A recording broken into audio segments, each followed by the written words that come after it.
Okay, so have you ever caught yourself daydreaming about creating an online course? Yeah. You know that feeling? Right, yeah. Like you've got this killer course idea just That's kind it. of hanging out in your head? Yeah. From that Thinkific article. That's the feeling. We're diving deep into that today. Okay, cool. We're sifting through those articles you sent about building successful online courses. It's more than just a daydream, though. Oh, It's the heart of what we call the expert economy. okay. People are increasingly seeking out specialized knowledge, Right. and they're ready to invest in it. Not just college degrees, but focused expertise. Which means your unique knowledge could be your ticket to building something incredible. Yes. We're talking passion, skills, turning what you know into something others are dying to learn. And that's where this Thinkific article comes in. 10 steps to creating a wildly successful online course.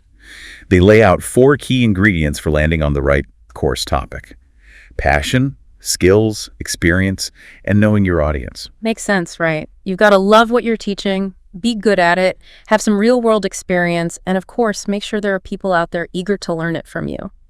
And I would argue the passion piece is critical for both sides. You, as the creator, need that fire to fuel you, but it also translates directly to a more engaging experience for the student. Oh, absolutely. Yeah. Think about those teachers you loved. They were the ones geeking out about the material, right? That energy is contagious. Precisely. And what I find fascinating is that you don't need a fancy title to have something valuable to teach. Thinkific had these great examples about surprisingly successful courses, stuff like roller skating or even the art of dog training. Okay, that's such a good point. You mentioning dog training makes me think that everyone has some kind of expertise. It's true. It could be vintage board games, gourmet cheese making, even competitive toast carving, you name it. Exactly. There's an audience for almost everything. Yeah. The key is tapping into that pre-existing curiosity and providing a structured learning path for it. But here's where many aspiring course creators miss a crucial step. Oh. Thinkific calls it avoiding the cardboard sandwich. All right, cardboard sandwich, I'm all ears. It's about making sure there's actually a demand for your brilliant course idea. So even the most amazing concept can fall flat if no one wants to learn about it. Unfortunately, yes. Oof, I've definitely been there with some of my million-dollar business ideas that went nowhere. We've all had those moments. But that's where market research becomes your superpower. Okay. Thinkific suggests diving into tools like Google Trends. See what people are searching for. Oh, yeah. And don't underestimate the power of good old-fashioned keyword research to understand the interest in your niche. So before you even hit record on your first lesson, you've got to put on your detective hat and do some digging. See what people are talking about online, the questions they're asking. It's like being a knowledge detective. Precisely. You're gathering intel to make sure you're crafting something people genuinely crave, not just what you think they need. Speaking of standing out, Thinkific highlighted some inspiring success stories, like Miss Excel. She took something as seemingly dry as spreadsheets and turned it into a wildly popular course. Miss Excel, you say? Now that's what I call finding your niche. Right. It proves you can find an audience for anything if you package it right and bring the energy. She tapped into a universal need. We all use spreadsheets, but she made it fun and accessible, even on platforms like TikTok. It's all about finding your unique angle, your voice, even in a crowded market. And isn't that the same challenge facing the learning technologists in that AOC Jobs article you wanted to discuss? It feels like both groups are trying to stand out and find their people in this ever-evolving world of online learning. You've hit the nail on the head.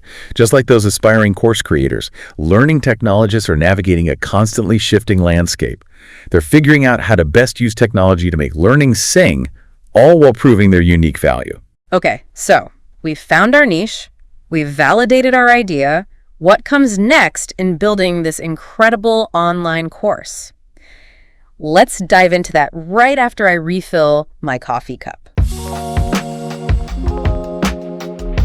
So you've got the goods. Yeah. There's an audience out there just chomping at the bit to learn what you have to teach. They're ready. Now comes the really fun part, building the course itself. Okay.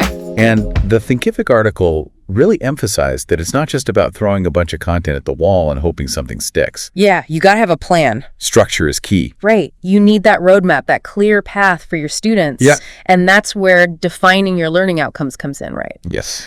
Tell me what I'll be able to do this after taking this course. Yeah. Give me that confidence boost. It's about setting those clear expectations from the start. Students are happier, You have fewer refunds, everyone wins. Fewer refunds. That's always good. Right. Think of it like sharing a recipe. Okay. You wouldn't just hand someone a bag of flour and say, good luck baking a cake.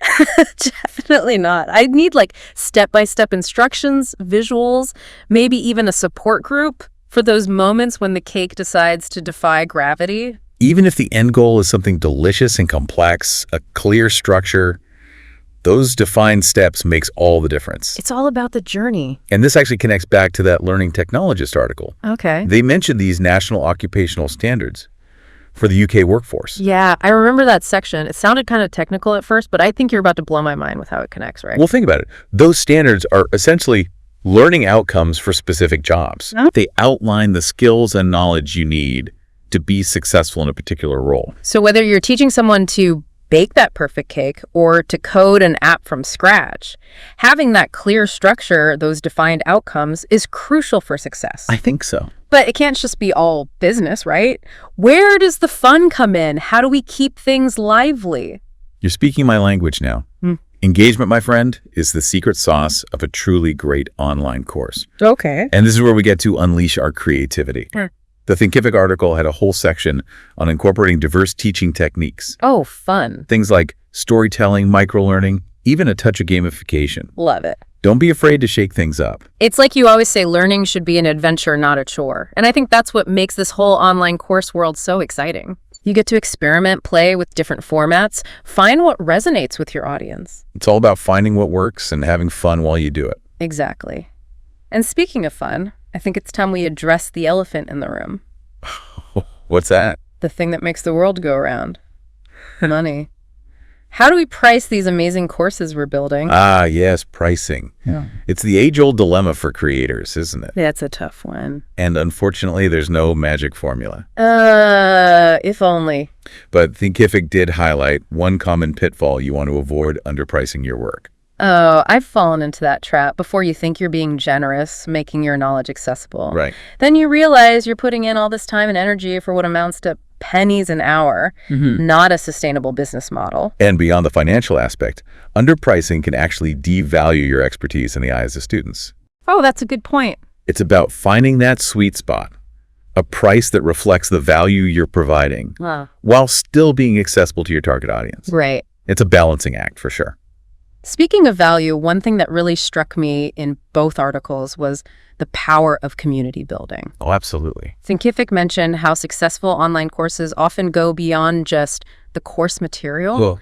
They create a real sense of connection. Yes. Not just between the instructor and students, but among the students themselves. There's something incredibly powerful about that shared experience, that feeling of belonging to something bigger than yourself. It's so true. And the Learning Technologist article touched on this too, emphasizing how online communities can be a real lifeline, especially in a world where online learning can sometimes feel isolating. It can be lonely out there in the digital learning world. It's about creating a space where people can connect, support each other's growth, and learn from each other's experiences. And let's be real, haven't we all had those moments where we joined a course for the content but stayed for the incredible community? That feeling of, hey, I'm not alone in this, is priceless. It transforms the entire learning experience, what you say. Yeah. It becomes this collaborative journey fueled by shared passions and a desire to grow. And I think that's a beautiful thing. I completely agree. So we've covered a lot of ground here, from structuring, engaging content, to the importance of community. We have. It's been quite a journey. Yeah, it really is. And you know, it's funny. What's that? This whole conversation about community just reminded me of that feeling you get when you find your people you know. Oh, totally. Yeah. Like you're not alone in the universe. Exactly. And it made me think about something else we've talked about.